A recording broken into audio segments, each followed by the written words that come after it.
मित्रांनो, सध्या भारतामध्ये मोठ्या प्रमाणात पवनचक्क्यांचे जाळे विणले जात आहे. रस्त्याच्या कडेला जाताना, गावागावामध्ये व हायवेवरून जाताना आणि डोंगरांवरती उंच उंच पवनचक्क्या फिरताना दिसत आहेत. शिवाय महाराष्ट्रात वादाचा विषय राहिलेल्या पवनचक्क्या पाहिल्या की आपल्या मनामध्ये एक प्रश्न उभा राहतो की एका पवनचक्कीची किंमत किती असते? एक पवनचक्की साधारण किती लाईट तयार करते? एक पवनचक्की बसवण्यासाठी शेतकऱ्यांना किती पैसे भेटतात? आपल्या भारताचा पवनचक्की बसवण्यामध्ये कितवा क्रमांक लागतो? शिवाय पवनचक्कीचे फायदे आणि तोटे काय होतात? म्हणजेच पवनचक्कीविषयी आज आपण संपूर्ण माहिती घेणार आहोत. तर त्यासाठी व्हिडिओ शेवटपर्यंत बघा. व्हिडिओला लाईक करा, कमेंट करा, शेअर करा आणि आपल्या चॅनलवरती नवीन असाल तर आपल्या चॅनलला सबस्क्राईब करा. तर मित्रांनो, सध्या भारतामध्ये इलेक्ट्रिकल एनर्जीला मोठ्या प्रमाणात प्रोत्साहन दिले जात आहे. सोलार, पवनचक्की आणि इलेक्ट्रिकल एनर्जीला मोठ्या प्रमाणात सवलत किंवा सूट असल्यामुळे गावोगाव पवनचक्क्या आणि सोलारचे मोठमोठे प्रोजेक्ट दिसत आहेत. वाढती लोकसंख्या आणि वाढलेली विजेची मागणी यामुळे येणाऱ्या काळात याच्यामध्ये भरपूर प्रमाणात वाढ करण्याचा सरकारचा प्रयत्न आहे. सध्या आपल्या विजेची गरज ही आयात होणारे इंधन जसे की पेट्रोल, डिझेल, महाग होत जाणारा दगडी कोळसा यावर मोठ्या प्रमाणात अवलंबून आहे. आपल्या देशाचा जवळपास 87 ते 90% इंधन आपण दुसऱ्या देशातून मागवून घेतो आणि त्यामुळे भारताचा आणि आपल्या टॅक्सचा पूर्णपणे पैसा हा दुसऱ्या देशात जातो. तर मित्रांनो, सध्या महाराष्ट्रात पवनचक्क्यांचा विषय फार चर्चेत आहे आणि खास करून महाराष्ट्रात मोठ्या प्रमाणात पवनचक्क्या बसवल्या जात आहेत. त्यामुळे आपल्या सगळ्यांच्या मनामध्ये पहिला प्रश्न येतो तो म्हणजे एका पवनचक्कीची किंमत किती असते आणि एक पवनचक्की साधारण किती लाईट तयार करते? पवनचक्कीची किंमत ही त्याच्या ऊर्जा तयार करण्याच्या क्षमतेवर अवलंबून असते. म्हणजेच 1 मेगावॅट पासून 3 मेगावॅट पर्यंत लाईट तयार करणाऱ्या चक्क्या बसवल्या जातात. साधारण एक विंड टर्बाईन किंवा एक पवनचक्की दरवर्षी 6-10 लक्ष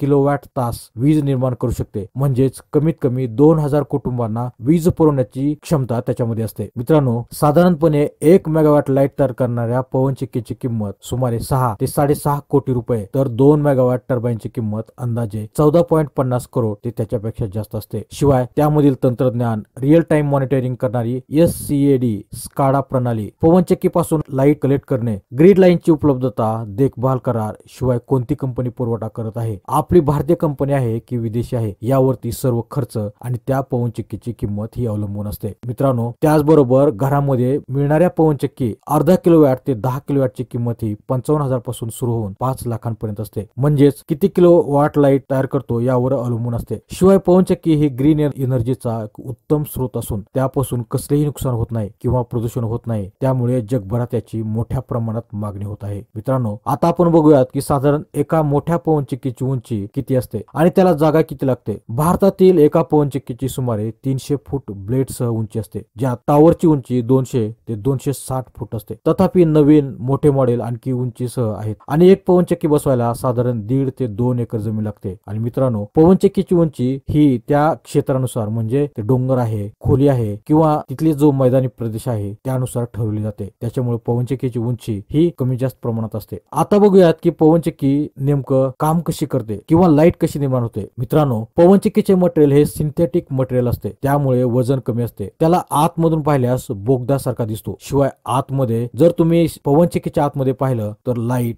शिडी आणि केबल दिसतात. आणि ज्यावेळेस वरती आपण चेंबर चढून जातो तर ते चेंबरचे आकार हा साधारणपणे 10 बाय 12 फूट असतो. म्हणजेच आपल्या एका रूम एवढा किंवा त्याच्यापेक्षाही मोठा आकार असतो. आणि आपण कधी कधी पाहतो की पवनचक्कीच्या ब्लेड्स या अतिशय हळूहळू फिरतात. मग आपल्या मनामध्ये प्रश्न येतो की पवनचक्कीची ब्लेड हळूहळू फिरते, मग लाईट कशी तयार होते? तर मित्रांनो, पवनचक्कीच्या ब्लेड्स या आतमध्ये जनरेटरला जोडलेल्या असतात. म्हणजेच पवनचक्कीच्या ब्लेड्स या आतमध्ये रोटर, शाफ्ट आणि त्याच्यानंतर आतमध्ये जनरेटर असतो. त्याच्यामुळे एक जरी ब्लेडचं रोटेशन कंप्लीट झालं तर आतमध्ये जनरेटरचा शाफ्ट हा 4 ते 5 वेळेस किंवा 6 ते 7 वेळेस जास्त वेगाने फिरतो. म्हणजेच एका रोटेशन मध्ये अनेक पटीने रोटेशन जनरेटरचे झाल्यामुळे त्याच्यामध्ये वीज निर्मिती हे मोठ्या प्रमाणामध्ये होते. तसेच मित्रांनो, कधी कधी अतिशय जोराने वारा येतो आणि अतिशय जोराने वारा आल्यामुळे पवनचक्की ही ओव्हर स्पीड होते आणि ओव्हर स्पीड झाल्याच्या नंतर पवनचक्की ब्रेक होऊ नये किंवा तुटू नये म्हणून आतमध्ये ब्रेक्स पण असतात. त्याच्यामुळे कधी कधी जोराचा वारा आला तर ते पवनचक्कीच्या ब्लेड्सला ऑटोमॅटिक कंट्रोल केलं जातं किंवा जनरेटरला कंट्रोल केलं जातं आणि आतमध्ये ओव्हर स्पीडिंग न होता ते अगदी सुव्यवस्थितपणे चालवलं जातं.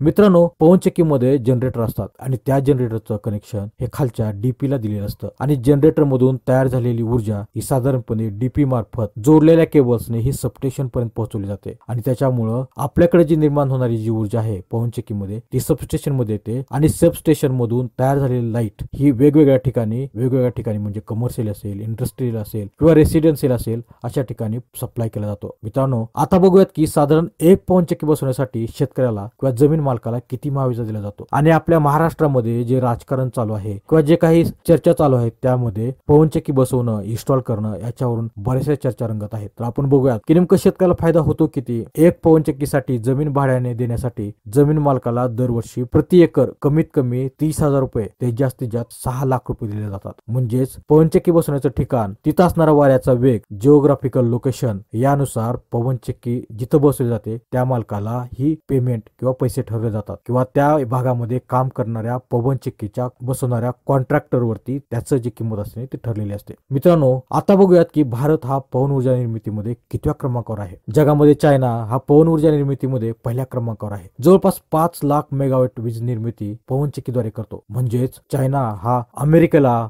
ब्राझील किंवा जर्मनीपेक्षाही अतिशय मोठ्या प्रमाणामध्ये कार्यक्षम आहे. 2 नंबरला येतो अमेरिका. अमेरिका ही चीनपेक्षा 3 पट कमी एनर्जी जनरेट करते. आणि 3 नंबरला येतो जर्मनी. आणि हल्लीच भारताने ब्राझीलला मागे टाकून 4थ्या नंबरवर आपलं स्थान मिळवलं आहे. मित्रांनो, आपल्या सगळ्याच्या मनामध्ये आणखीन एक सवाल असतो, तो म्हणजे महाराष्ट्रात पवनचक्की बसवले जातात, तर भारतामध्ये आणखीन कुठं कुठं बसवल्या जात आहेत. सध्याच्या आकडेवारीनुसार विंड फार्मसाठी किंवा पवनचक्क्यासाठी भारतातील सर्वोत्तम स्थाने म्हणजेच तमिळनाडू, गुजरात, कर्नाटक, महाराष्ट्र आणि आंध्र प्रदेश या राज्यामध्ये आहेत. कारण येथे सातत्याने उच्च वाऱ्याचा वेग, राज्य सरकारचे प्रोत्साहन, सरकारी सवलत, करामध्ये सूट आणि उपलब्ध जमीन यामुळे या भागात मोठ्या प्रमाणात पवनचक्क्या उभारल्या जात आहेत. त्याशिवाय देशातील पवन ऊर्जा निर्मितीसाठी एकदम मुख्य स्थान म्हणून या लोकेशनला प्रेफरन्स दिला जातो. शिवाय मित्रांनो, आपल्या मनामध्ये आणखीन एक प्रश्न असतो, तो म्हणजे आपल्या भारतामध्ये जी लाईट निर्मिती होते त्याच्यामध्ये पवनचक्क्याचं किती स्थान आहे. तर जून 2023 पर्यंत भारतातील बहुतांश वीज निर्मिती कोळशापासून होते, जे एकूण स्थापित क्षमतेच्या सुमारे 49.3% आहे. आणि त्यानंतर 30.2% एनर्जी ही सौर आणि पवन ऊर्जेपासून मिळवली जाते. म्हणजेच मित्रांनो, अतिशय थोड्या प्रमाणामध्ये लाईट ही